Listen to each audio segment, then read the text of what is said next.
Bonjour mes amis, aujourd'hui on va voyager dans le temps, à l'époque de la Rome antique.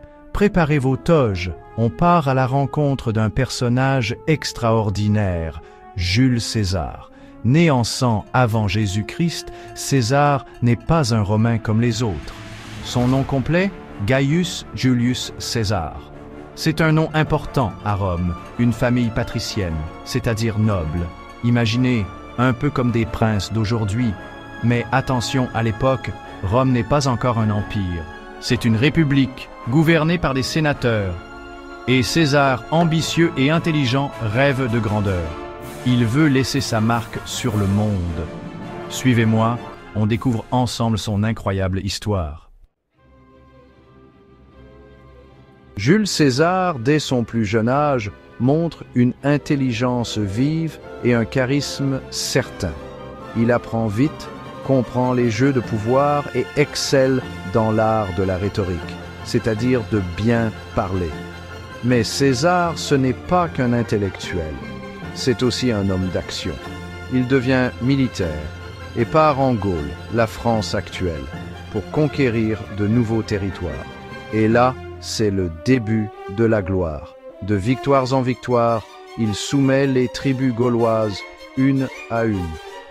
Des batailles difficiles, comme celle d'Alésia contre Vercingétorix, le montrent courageux et stratège. Le peuple romain l'acclame, il est un héros. Même fort de ses succès militaires et de sa popularité, César décide de rentrer à Rome. Mais attention, la situation politique est tendue. Le Sénat, inquiet de sa puissance, lui ordonne de revenir sans son armée. César hésite, puis prend une décision qui va changer le cours de l'histoire. Il traverse le Rubicon, une petite rivière qui marque la frontière avec l'Italie, avec ses légions. C'est une déclaration de guerre. Une guerre civile éclate, opposant César à Pompée, un autre général romain. Après des combats acharnés, César sort vainqueur, il est désormais le maître incontesté de Rome. Et devenu dictateur à vie, César entame de grandes réformes. Il redistribue les terres, améliore le calendrier, développe l'urbanisme de Rome.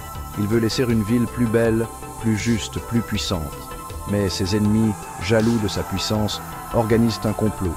Le 15 mars 44 avant Jésus-Christ, César est assassiné au Sénat. Un drame qui met fin à la République romaine et ouvre la voie à l'Empire. Jules César reste dans l'histoire comme un brillant stratège, un réformateur audacieux et un personnage charismatique. Son nom devient synonyme d'empereur, son histoire continue de nous fasciner. À bientôt pour de nouvelles aventures historiques.